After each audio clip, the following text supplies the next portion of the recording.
नमस्ते दोस्तों, मैं रागनी बोल रही हूँ। आज मैं आपको करवा चौथ व्रत की कथा सुनाने जा रही हूँ। अगर उसमें कोई गलती हो तो मुझको माफ़ कर देना। अगर पहली बार मेरा चैनल देख रहे हैं तो कृपया करके मेरे चैनल को सब्सक्राइब कर लें और मेरे वीडियो को लाइक कर देना। बहुत समय पहले की बात है। एक साहूकार के 7 बेटे और एक पुत्री थी। सभी सातों भाई अपनी बहन से बहुत प्यार करते थे, यहाँ तक कि वे पहले खाना खिलाते फिर कुछ खाते थे। एक बार उनकी बहन ससुराल से मायके आई थी। शाम को जब भाई व्यापार बंद करके घर आए तो देखा उसकी बहन बहुत व्याकुल थी। सभी भाई खाना खाने बैठे और बहन से भी खाने की आग्रह करने लगे, लेकिन बहन ने बताया कि आज उसका करवा चौथ का निर्जला व्रत है। वह खाना चंद्रमा को अर्घ्य देकर ही खाएगी, क्योंकि चंद्रमा अभी तक नहीं निकला है। वह भूख प्यास से व्याकुल हो उठती है। सबसे छोटे भाई को अपनी बहन की हालत देखी नहीं गई और दूर पीपल के पेड़ पर दीपक जला के चलनी में रख देता है। दूर से देखने पर वह ऐसा प्रतीत होता है जैसे चंद्रमा निकल आया है। भाई उसको कहता है, बहन चाँद निकल आया है, तुम उसे अर्घ्य देकर भोजन कर सकती हो। बहन खुशी से ऊपर जाकर चाँद को देखती है और अर्घ्य देती है। फिर खाना खाने बैठ जाती है। वह पहला कौर रखती है। जैसे ही छींक आ जाती है, दूसरे कौर में बाल निकल आता है।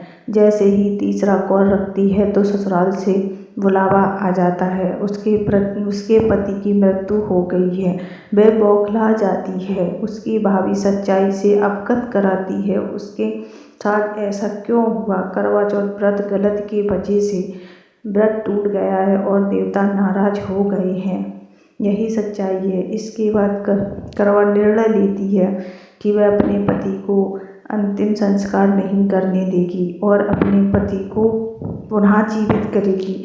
वह 1 साल तक अपने पति के शव के साथ बैठी रहती थी, उसकी देखभाल करती थी।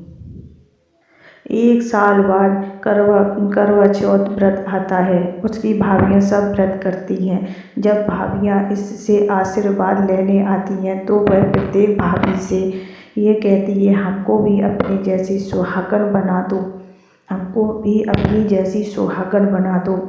सबसे छोटे भाई की वजह से व्रत टूटा था। भाभी ने पत्नी से, और वह हमारे पति को जीवित कर सकती है, इसलिए जब वह आए तो तुम उसे पकड़ लेना और जब तक वह तुम्हारे पति को जिंदा ना कर दे उसे नहीं छोड़ना। ये कहकर वह चली जाती हैं। सबसे अंत में छोटी भाभी आती है। उससे भी करवा सुहागन मांगने का आग्रह करती है, लेकिन वह टालने लगती है। इसे देखकर उन्हें जोर से पकड़ लेती है और अपने सुहाग को जिंदा करने के लिए कहती है। भाभी उससे अलग होने के लिए उसको नोच लेती है और लेकिन करवा उन्हें नहीं छोड़ती है। अंत में उसकी तपस्या को देखकर भाभी पसीज जाती है और अपनी छोटी उंगली को चीरकर उससे अमृत उसके पति के मुंह में डाल देती है, जिससे उसका पति श्री गणेश कह के पुनः जीवित हो उठता है। इस प्रकार से छोटी भाभी से अपना सुहाग वापस करवा को मिल जाता है।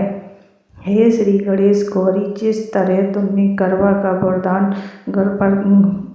को वरदान मिला है, वैसे ही हम सब सुहागन को भी मिले। धन्यवाद।